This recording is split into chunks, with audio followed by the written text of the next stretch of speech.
갑자기 왜 주시는 거예요? 드시면서 하실 겁니다. 감사합니다. 다 먹을 것 같아요.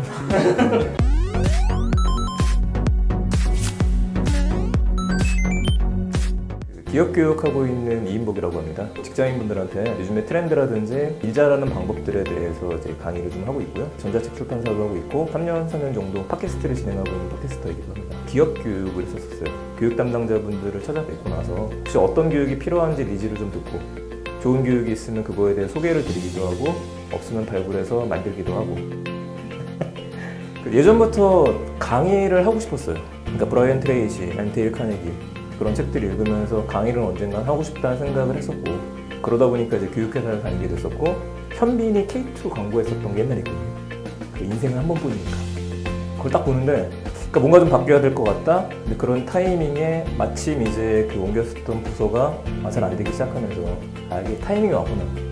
이때는 한번 내가 해야 되는 일을 해야겠다 생각을 해서 뭐 그동안에 회사 다니면서 책을 쓰면서 강의했었던 것들이 좀 있다 보니까 제대로 한번 강사로서 해봐야겠다. 그래서 강의를 좀 시작하게 됐습니다. 아유 좋네요.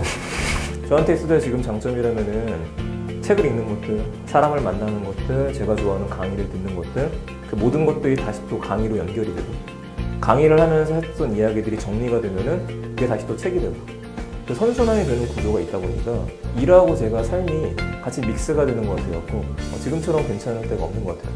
근데 이제 강의를 시작하시겠다고 한다면 그 아무래도 고정적이지 않다 보니까 그 비용이라든지 아니면 돈이라는 것 자체가 또 생각보다 시간을 자유롭게 내지는 못해요.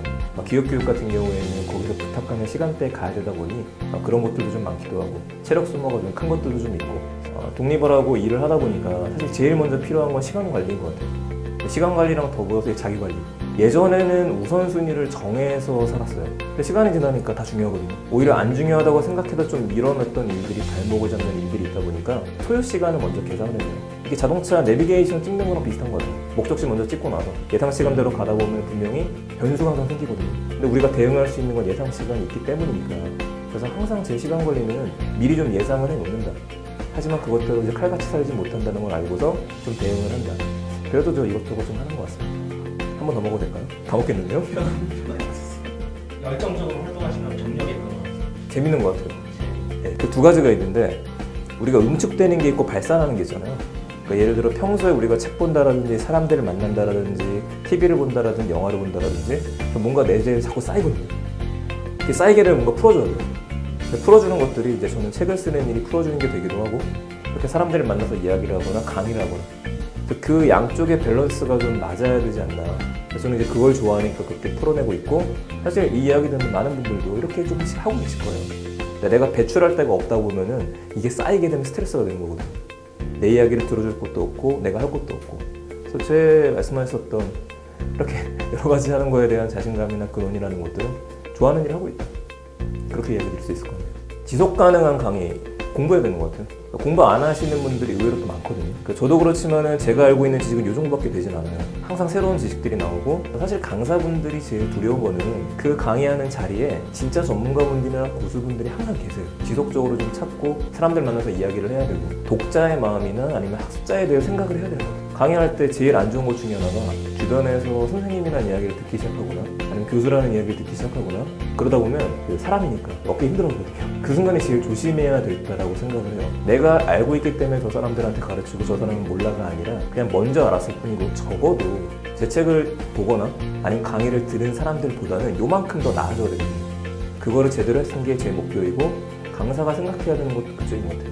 주의해야 될 거를 좀 얘기 드리면 첫 번째는 강의랑 강연은 일단 다르기 때문에 자기의 이야기를 갖다 멋있게 펼쳐내는 강연을 하고 싶은 건지 사람들을 감동시키는 아니면은 강의를 하고 싶은 건지 지식을 전달하는 강연에는 청중이 있고 강의에는 학습자가 있잖아요. 그 두 가지를 명확하게 구분을 하는 게 좋을 것 같고요. 그 두 번째로는 자기 색깔이 있어야 돼요. 어쩔 수 없이. 자기가 강의를 하기 위해서는 현재 하고 있는 업을 바탕으로 해서 그게 다 강의에 들어가는 사례가 되고 소스가 돼야 되는데 그게 없는 경우 같은 경우에는 자꾸 강사 양성 과정이라는 걸 찾으러 다닌다라든지 다른 사람의 스토리를 자꾸 얘기하게 돼요. 그럼 나중에 가게 되면 정말 새로운 걸 만들고 싶을 때 그때 또 다른 사람 거 찾게 되거든요. 지금부터라도 하시는 일에 대해서 좀 더 정리를 해놓으시면 될 것 같아요. 진짜 목이 타네요.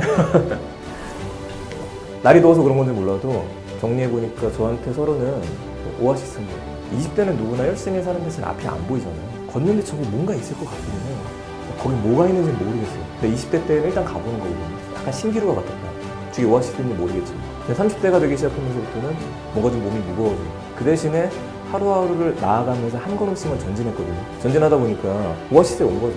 여기서는 이제 시간이 지나니까 주변에 있는 아는 사람들이 많아지게 될 거고 행동하는 반격이 달라지게 되고 사고방식이 달라지게 되고 40대 혹은 그 이상에 더 가야 될 길이 많이 남아있기 때문에 그래서 저는 30대는 그렇게 오아시스와 같이 목적지에 도달을 해서 다시 한번 재충전할 수 있는 곳 그렇게 좀 생각을 합니다.